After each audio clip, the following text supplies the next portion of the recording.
Welcome to Honeybee. Don't forget to like, subscribe, and hit the bell. Real stories of love, lies, and betrayal, where every truth stings. Let's begin. I never thought a simple birthday could feel like a turning point in my life, but this year it did. It wasn't about the cake, the gifts, or a big party. I didn't even expect any of that.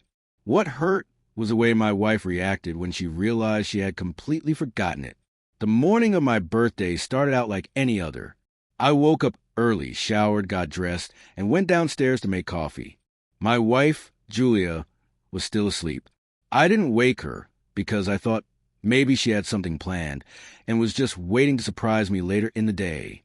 Work was busy, and honestly, that helped distract me. Throughout the day, I kept glancing at my phone, half expecting at least a text from Julia. Not even a simple happy birthday popped up on my screen. My co-workers wished me well. One of them even bought me a cupcake from the bakery across the street. It was sweet, but I couldn't shake the thought that the one person who was supposed to know me better than anyone else hadn't said a word.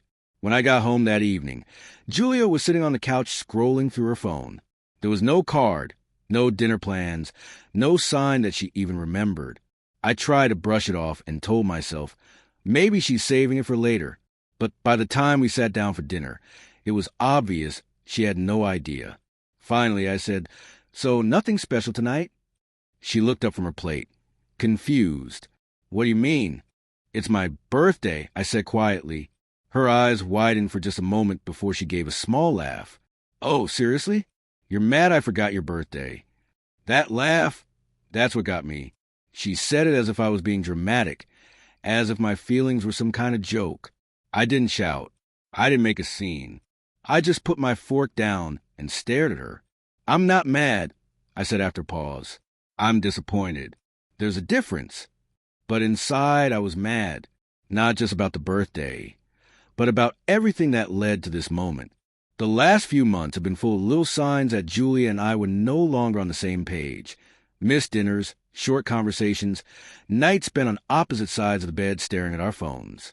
This forgotten birthday felt like confirmation that I was no longer priority to her. Julia rolled her eyes. "Come on, it's just a day. You're acting like I forgot our anniversary or something." That stung even more. Our anniversary had been pretty lackluster too, come to think of it. I didn't reply. I just stood up, cleared my plate, and went into my office to finish some work I had brought home. I needed space to think. While sitting at my desk, I remembered how Julia used to be. The woman who left little notes in my lunch bag. The one who stayed up late baking me a cake from scratch just because she knew I loved chocolate. Somewhere along the way, we had lost that spark. I wasn't perfect either. I knew I had been distracted lately, working long hours at the law firm, but I always tried to be there for the important moments. I never forgot her birthday or our anniversary, or even her big presentation at work last month. I made time to show her I cared. So why did this feel so one-sided now? The next morning, Julia acted like nothing happened. She made coffee, hummed a tune while scrolling on her phone, and kissed me on the cheek before I left for work. I almost asked her if she wanted to go out to dinner that night to make up for yesterday, but I stopped myself. Why should I be the one to fix this? I went to work with a heavy heart. My colleagues noticed I was quieter than usual. One of them, a good friend of mine named Daniel, asked me what was wrong. I told him, half joking. Apparently I'm too sensitive because I care about my own birthday. He frowned. "Man, that's rough. My wife would never forget my birthday. Even if she did, she'd go out of her way to make it right." His words stuck with me all day. Go out of her way to make it right. Julia hadn't even apologized. She just brushed it off like it was no big deal. That evening, I came home to find Julia on a video call with her friends. She was laughing, drinking wine, and having the time of her life. She barely glanced at me when I walked in. That was the moment something inside me clicked. This wasn't about one forgotten birthday anymore. This was about respect, or the lack of it. I went upstairs, sat on the edge of bed, and let myself really think about my marriage. I loved Julia, but love wasn't supposed to feel this lonely. I didn't say anything to her that night. I just stayed quiet, ate leftovers for dinner, and went to bed early. But I made a silent decision to start paying attention, to notice every time she dismissed me, ignored my feelings, or treated me like I didn't matter. Because if this was the new normal, I wasn't sure I wanted to stay married to someone who saw me as an afterthought. The next few days passed like a blur. Julia and I spoke, but only about surface-level things. What groceries we needed, when the bills were due, what time we'd be home. Nothing meaningful. It felt like we were roommates rather than partners. I started staying later at work, partly because I was busy, but mostly because it felt easier to be at the firm than to sit in the same house with someone who seemed so distant. One night, while going through case files in my office, my colleague Daniel came in with 2 cups of coffee. "You've been here late every night this week," he said, handing me one. "Trouble at home?" I hesitated before answering. She forgot my birthday. And it wasn't just that. She laughed when I told her, like my feelings were ridiculous. Daniel sat down across from me. "That's not okay. You deserve someone who respects you, man. You give her your time, your loyalty, she should give you the same." His words hit harder than I expected. I realized that I had been making excuses for Julia for months. I kept telling myself she was just stressed or busy or tired. But the truth was, she had stopped trying. That night, when I came home, Julia was watching a show on the couch. I sat down beside her, took a deep breath, and said, "We need to talk." She muted the TV and turned to me, slightly annoyed. "What now?" "Julia," I began, "I've been feeling invisible in this marriage. You forgot my birthday, and when I told you, you laughed. Do you even realize how much that hurt?" She frowned. I said I was sorry. "No, you didn't," I interrupted gently. "You brushed it off like it was no big deal. And that's been happening for months. It's not just about the birthday, Julia.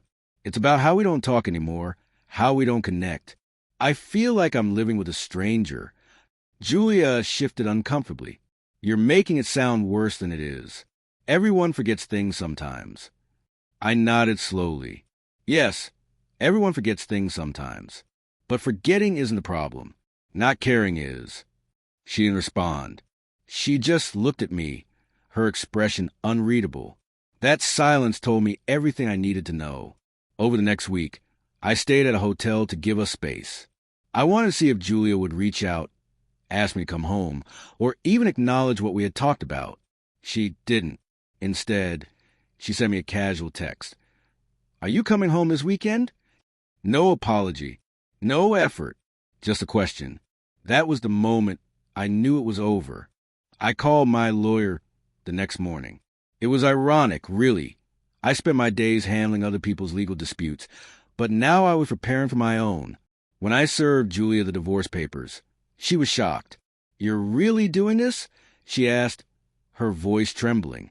"Yes," I said quietly. "I can't keep living like this. I deserve a partner who values me, Julia. I want us to fix this, but I can't fix it alone." For the first time in months, I saw tears in her eyes. Maybe it finally hit her that I wasn't bluffing, that I wasn't just going to keep tolerating being treated like an afterthought. The divorce wasn't messy. There were no screaming matches, no dramatic fights. We just divided what we needed to divide and went our separate ways. The first night in my new apartment felt strange.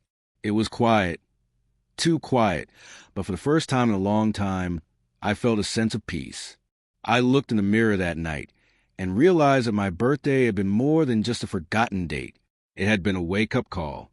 I had spent so much time giving to a marriage that gave me nothing back, and I decided that from now on, I would never let anyone make me feel invisible again. Months later, Julia reached out. She sent me a long message saying she had been in therapy, that she finally understood how much she had taken me for granted. I read the message carefully, then put my phone down. Maybe she had changed, maybe she hadn't. But that wasn't my problem anymore. This time, I chose myself.